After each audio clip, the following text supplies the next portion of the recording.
Hello दोस्तों, कैसे आप सब लोग। उम्मीद करता हूँ अच्छे होंगे। अभी जो हमारा चैप्टर है वो है आज chapter number 5, arrest of persons, जो सेक्शन 35 से स्टार्ट होकर के सेक्शन 62 तक जाता है। आज हम पढ़ेंगे section 35, when police arrest without warrant. कब पुलिस जो है बिना वारंट के गिरफ्तार कर सकती है किसी व्यक्ति को। कुछ कंडीशंस होती है जिनमें पुलिस जो है विदाउट वारंट गिरफ्तार कर सकती है। उनके बारे में हम पढ़ेंगे कि क्या राइट होते हैं हमारे, क्या नहीं होते हैं। फर्स्ट कहता है कि पुलिस ऑफिसर जो है, फर्स्ट पॉइंट इसका, first police officer without warrant जो है और विदाउट ऑर्डर ऑफ मजिस्ट्रेट किसी भी व्यक्ति को गिरफ्तार कर सकता है यदि वह क्या करता हो, प्रेजेंस ऑफ पुलिस ऑफिसर की प्रेजेंस में कॉग्निजेबल ऑफेंस करता हो। Cognizable offence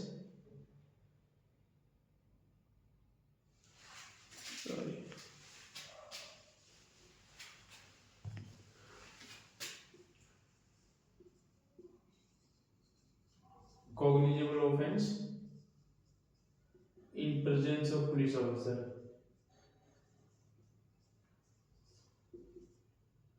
presence of police officer. उसके बाद से बी कहता है against whom a reasonable complaint credible information has received a reason suspicious exists that he has committed a cognizable offense punishable with imprisonment for the terms may be less than। B ये कहता है कि यदि कोई जो है complaint, reasonable complaint,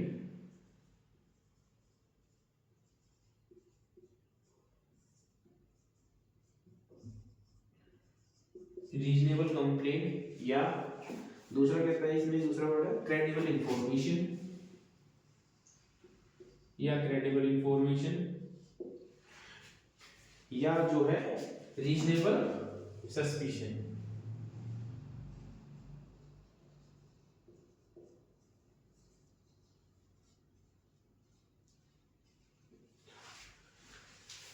police को कोई भी रीजनेबल कंप्लेंट मिलती है या पुलिस को कोई क्रेडिबल इंफॉर्मेशन मिलती है या फिर जो है रीजनेबल सस्पिशियस होता है कि कोई व्यक्ति जो है 7 ईयर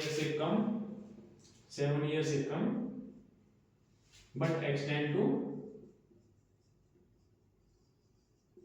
7 ईयर, 7 ईयर से कम but it extend to less than 7 year but it extend to 7 year तक के किसी भी ऑफेंस के होने की किसी पुलिस ऑफिसर को सूचना मिलती है या फिर संभावना होती है, तब पुलिस ऑफिसर जो होगा किसी भी व्यक्ति को निम्न कंडीशन पर अरेस्ट करेगा। कब अरेस्ट करेगा, ये कहता है जब पुलिस ऑफिसर को ऐसा लगता हो कि किसी व्यक्ति ने 7 साल से कम किंतु 7 साल तक का कोई ऑफेंस किया है, तब उसको गिरफ्तार करना आवश्यक है। इन कारणों के लिए क्यों आवश्यक है इसमें, ताकि जो है जो अक्यूज्ड है या फिर जो सस्पेक्टेड पर्सन है वो एविडेंस के साथ टेम्परिंग ना कर सके, एविडेंस टेम्परिंग ना कर सके।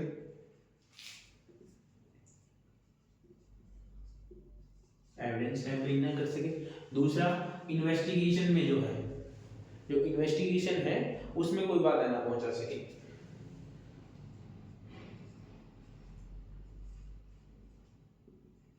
इन्वेस्टिगेशन को ऑब्स्ट्रक्ट ना कर सके। तीसरा क्या कहता है कि जो विटनेस है उसको जो है थ्रेट ना कर सके, या इंडो इन्फ्लुएंस यूज ना हो, उस पर इन्फ्लुएंस ना डाल सके। फोर्थ क्या कहता है, कोर्ट में ताकि अपीयर किया जा सके, उसको टाइम पर कोर्ट में अपीयर किया जा सके। मैं शॉर्ट फॉर्म में लिख दे रहा हूं, आप जो इसको पढ़ोगे तो आप ये देख सकते हो। या फिर पांचवा कहता है यदि कोई अपराध नहीं किया तो किसी अपराध को रोकने के लिए, प्रिवेंट टू एनी फर्दर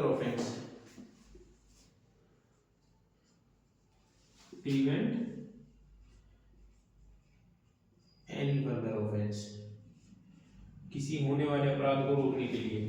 अगर पुलिस ऑफिसर को यह भरोसा है या उसके पास क्रेडिबल विश्वसनीय जानकारी है या फिर रीजनेबल सस्पिशियस है कि कोई व्यक्ति जो है 7 ईयर से कम बट 7 ईयर तक का कोई भी ऑफेंस करने वाला है या किया है, तब पुलिस ऑफिसर जो होगा किसी भी व्यक्ति को गिरफ्तार कर सकता है, ताकि वो व्यक्ति जो है एविडेंस टेम्परिंग ना करे, इन्वेस्टिगेशन को प्रॉपर होने दे, किसी विटनेस को डराए धमकाए नहीं, और कोर्ट में टाइम पर अपीयर हो, और या फिर कोई ऑफेंस तब तक नहीं हुआ है तो किसी ऑफेंस को रोकने के लिए जो है उस व्यक्ति की जो है गिरफ्तारी की जा सकती है without warrant.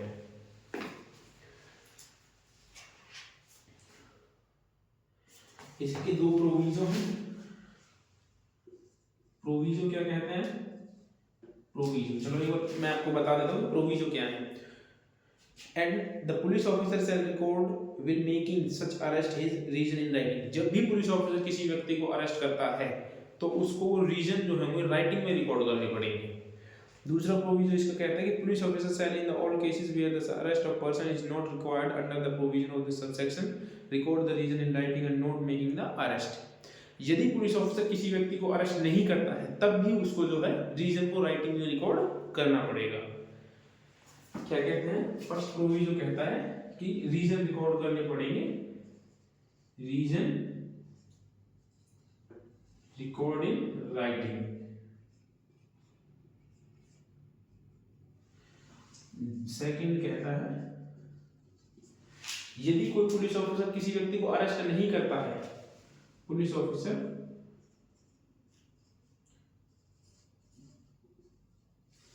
Not arrest,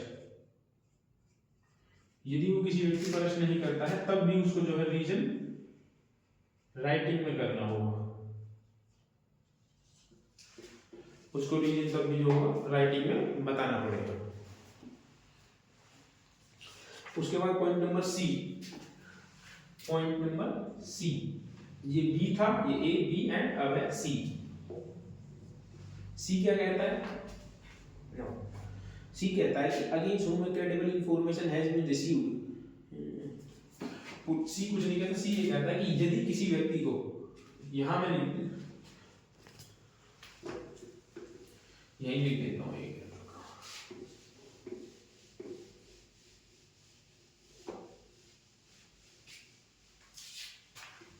C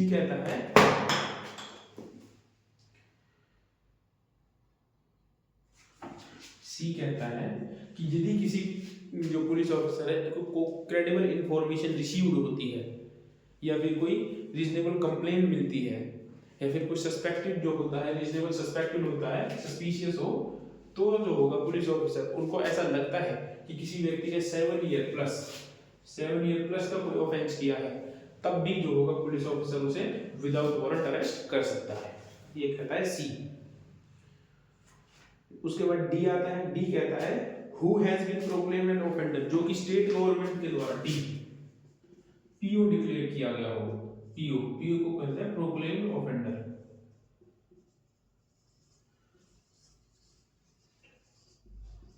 proclaimed offender कौन होता है, इसको कौन डिक्लेयर करता है? प्रोक्लेम्ड ऑफेंडर को बीएनएसएस के सेक्शन 84 में जो है बताया गया है प्रोक्लेम्ड ऑफेंडर क्या है। इसको जब हम 84 पे जाएंगे तो अच्छे से समझाएंगे कि प्रोक्लेम्ड ऑफेंडर कौन होता है। इसमें कहता है कि यदि कोई सेक्शन 84 में जो बीएनएसएस इस एक्ट के तहत, बीएनएसएस सेक्शन 84 के तहत, या फिर दूसरा स्टेट गवर्नमेंट के ऑर्डर से, ऑर्डर ऑफ स्टेट गवर्नमेंट के ऑर्डर से जो है किसी व्यक्ति को पीओ डिक्लेयर किया गया है तो उसको भी जो है विदाउट वारंट अरेस्ट कर सकते हैं। उसके बाद आता है ई कहता है in possession of everything in the fund. ये कहता है हुज पोजेशन, ये कहता है कि जिसके पोजेशन में जो है स्टोलन प्रॉपर्टी मिलती है या पाई जाती है उस व्यक्ति को विदाउट वारंट अरेस्ट किया जा सकता है। ये कहता है whose possession anything found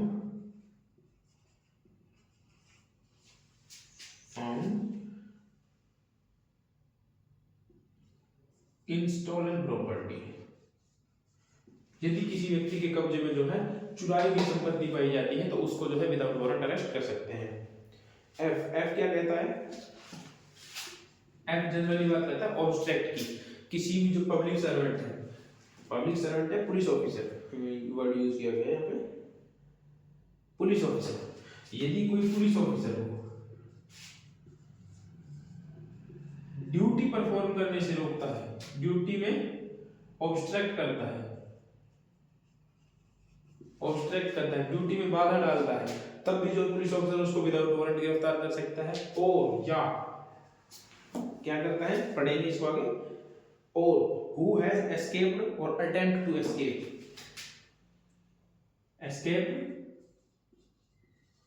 or attempt to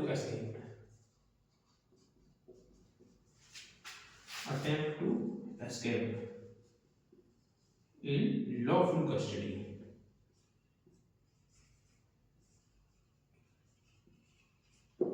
जो है लॉफुल कस्टडी में से जो व्यक्ति भागता है या भागने का प्रयास करता है उसको भी जो है विदाउट वारंट अरेस्ट किया जा सकता है। ये कहता है F. Now G, who is reasonable suspected in the being of the deserter from arm forces. G क्या कहता है, डेजर्टर फ्रॉम आर्म फोर्सेस। ये क्या कहता है, मतलब कोई व्यक्ति जो है सेना से भाग कर आ जाता है, मतलब सैन्य भगोड़ा जिसको हम बोलते हैं, तो उस व्यक्ति को जो है पुलिस जो है विदाउट वारंट अरेस्ट कर सकती है। उसके बाद एक एच, इसके बाद आता है एच। एच क्या है, who has concerned in against whom a reasonable complaint has been made, credible information has been received or reasonable suspect exists his having been the committed any। हाँ, यदि ये कहता है, एच कहता है कि यदि कोई व्यक्ति आउटसाइड इंडिया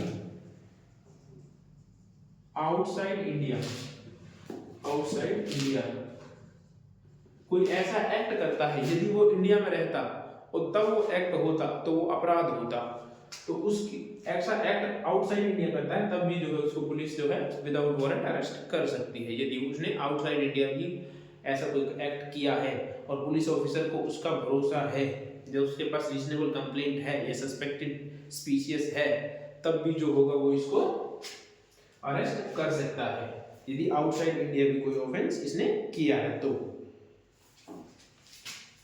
अब आते हैं आई क्या कहता है, शॉर्ट वर्ड से इनको जो है याद रखना जो है बहुत आसान हो जाता है, क्योंकि अब पूरी डेफिनेशंस तो याद हो नहीं पाती है, तो अगर हम ऐसे कीवर्ड्स को जो है निकाल कर रखेंगे तो याद करने में जो है आसानी हो जाती है। तब हमें पता होता है कि हाँ इसमें ये, इसमें जैसे कि फर्स्ट में क्या होता है, जैसे कि वन का ए कहता है कि पुलिस ऑफिसर की प्रेजेंस में जो है कॉग्निजेबल ऑफेंस करते हैं। दूसरा कहता है कि 7 ईयर से लेस और 7 ईयर से प्लस का कोई ऑफेंस करता है उसकी कोई जानकारी मिलती है और पुलिस ऑफिसर को ऐसा लगता है कि वो एविडेंस टैंपरिंग कर सकता है या फिर कोई ऑफेंस कर सकता है या विटनेस को थ्रेट कर सकता है या फिर इन्वेस्टिगेशन अच्छे से नहीं होने देगा, तब जो है उसको अरेस्ट कर सकते हैं। उसके बाद इसमें दो प्रोविजन कहते हैं कि उनको राइटिंग में रिकॉर्ड करना पड़ेगा, चाहे वो अरेस्ट किए जाए चाहे ना किए जाए, और यदि वो अरेस्ट नहीं करता है तब भी उसको जो है राइटिंग में रीजन रिकॉर्ड करना पड़ेगा। उसके बाद सी कहता है कि यदि किसी व्यक्ति ने कोई ऐसा ऑफेंस किया है जिसकी पनिशमेंट 7 ईयर प्लस डेथ और एलआई है, तब भी जो है उसको विदाउट वारंट अरेस्ट किया जा सकता है। उसके बाद डी होता है जिसमें पीओ डिक्लेयर किया जाता है बाय स्टेट गवर्नमेंट और सेक्शन 84 ऑफ बीएनएसएस के तहत। उसके बाद ई, जिसके पोजेशन में जो है स्टोलन प्रॉपर्टी पाई जाती है, उसको भी जो है विदाउट वारंट अरेस्ट किया जा सकता है। इसके बाद आता है आई पे। आई कहता है रिलीज कन्विक्टेड कमिटी, किसी व्यक्ति को जो है बेल पर छोड़ा गया था कंडीशंस पर, 394(5) के तहत किसी व्यक्ति को कंडीशन पर छोड़ा गया था और उसने वो कंडीशन जो है कंडीशन ब्रीच कर दी, कंडीशन यदि उसने तोड़ दी है तो पुलिस ऑफिसर जो होगा उसको अरेस्ट कर सकता है विदाउट वारंट। अब है कि लास्ट जो है एफ कहता है, एफ को मैं यहां लिख देता हूं, एफ ये कहता है कि यदि किसी पुलिस ऑफिसर ने रिटर्न में या ओरली किसी अन्य पुलिस ऑफिसर ने रिटर्न में या ओरली किसी पुलिस ऑफिसर को कहा है कि इस व्यक्ति को अरेस्ट करे, किस लिए, specific person to the arrest, किसी व्यक्ति को अरेस्ट किया जाए तो जो है वो उसको अरेस्ट कर लेगा रिटर्न में, रिटन और ओरली जो है police officer another police officer को कहता है, एनी पुलिस ऑफिसर बोलते हैं, एनी पुलिस ऑफिसर किसी पुलिस ऑफिसर को कहता है, तब भी जो उसको विदाउट वारंट अरेस्ट कर सकते हैं। पॉइंट नंबर 1 इसका खत्म हुआ। पॉइंट अब है सबसेक्शन 2। सबसेक्शन 2 क्या कहता है? सबसेक्शन 2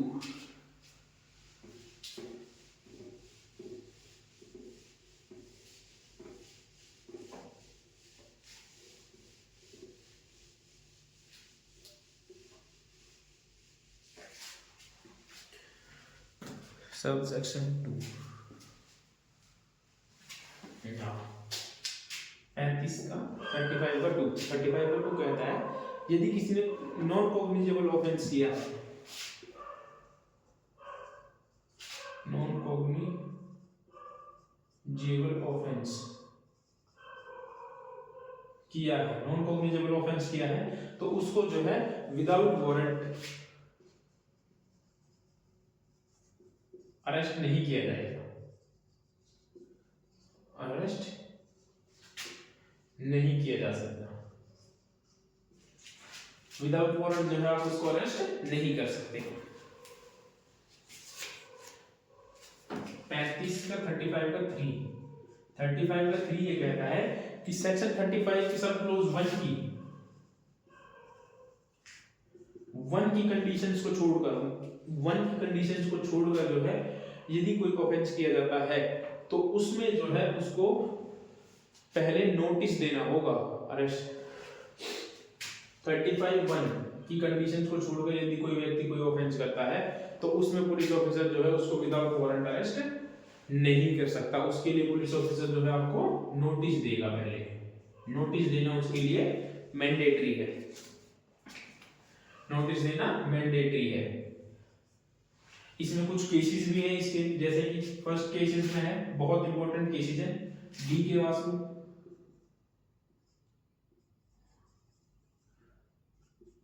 वर्सेस वेस्ट बंगाल, अवनीश कुमार पहला,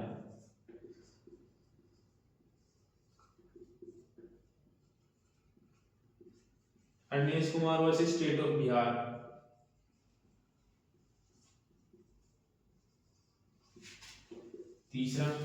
तीसरा है Lalita versus state of UP,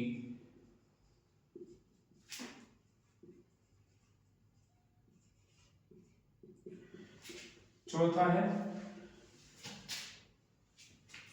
Awanish Kumar state of UP. चौथा हो गया social action forum, social action forum,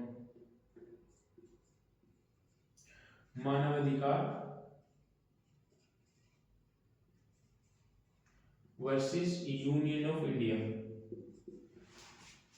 एक पांचवा केस और इंपॉर्टेंट है इसमें, youth bar association,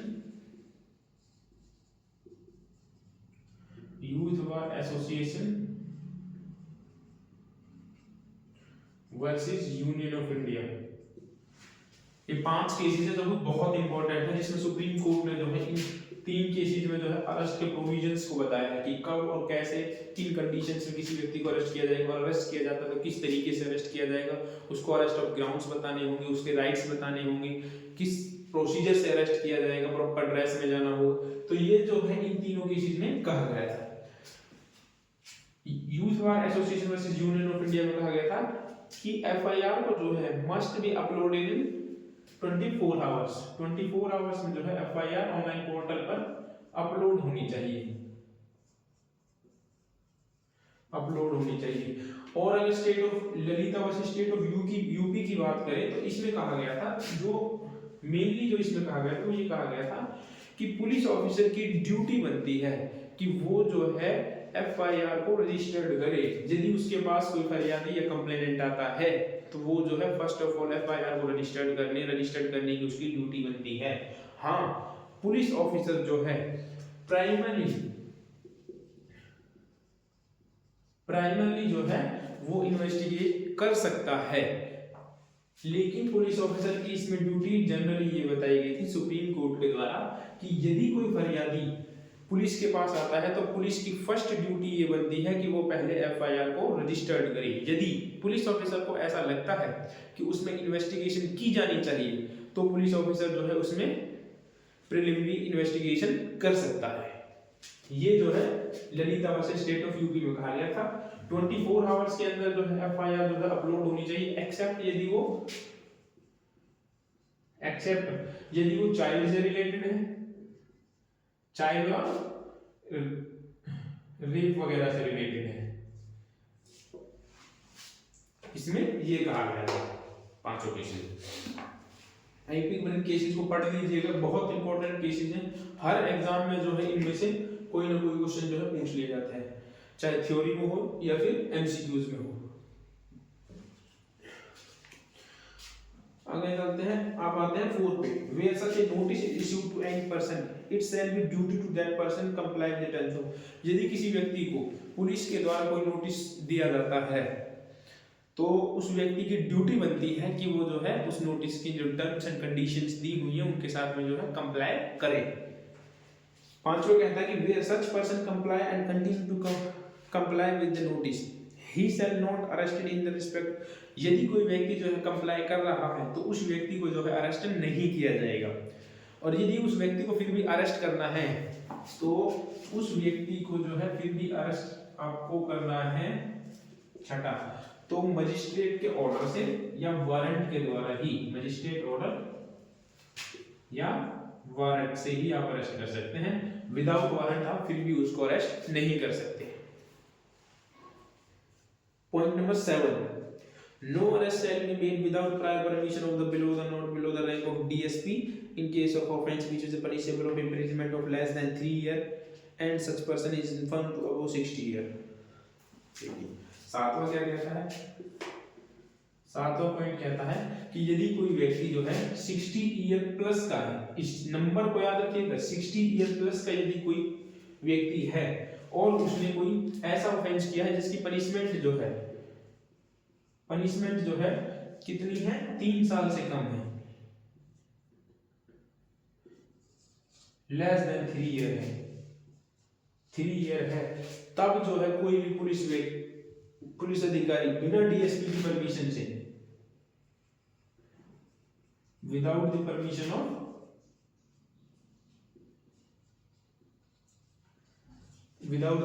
of DSP, बिना डीएसपी की परमिशन के जो है उसको अरेस्ट नहीं किया जाएगा, नॉट अरेस्ट, उसको अरेस्ट नहीं किया जाएगा। तो ये कहता है सेक्शन 35। तो 35 जो है आज हम पूरा कंप्लीट कर लिया है। अच्छा, इसमें एक इन्फॉर्म पर्सन और है 60 प्लस के साथ साथ में इसमें एक वर्ड और यूज किया गया, इन्फॉर्म। यदि कोई बीमार आदमी है, बीमार व्यक्ति जो है, जैसे मान लो किसी व्यक्ति को टीबी, कैंसर या कोई ऐसी कोई सीरियस बीमारी है, तब जो है उसको डीएसपी की परमिशन के बिना जो है गिरफ्तार नहीं किया जाएगा। सो दोस्तों, सेक्शन नंबर 35 आप जो है वो कंप्लीट हो गए हैं। इसके आगे जो है हम अपने नेक्स्ट जो है अगली वीडियो में बनाएंगे और आगे कंटिन्यू करेंगे। आज थोड़ा सा टाइम कम होने की वजह से जो है आज इसको यहीं पर समाप्त करते हैं। सो अगर आपको अच्छी लगी हो तो लाइक, शेयर और सब्सक्राइब जरूर करें। मिलते हैं अगली वीडियो में।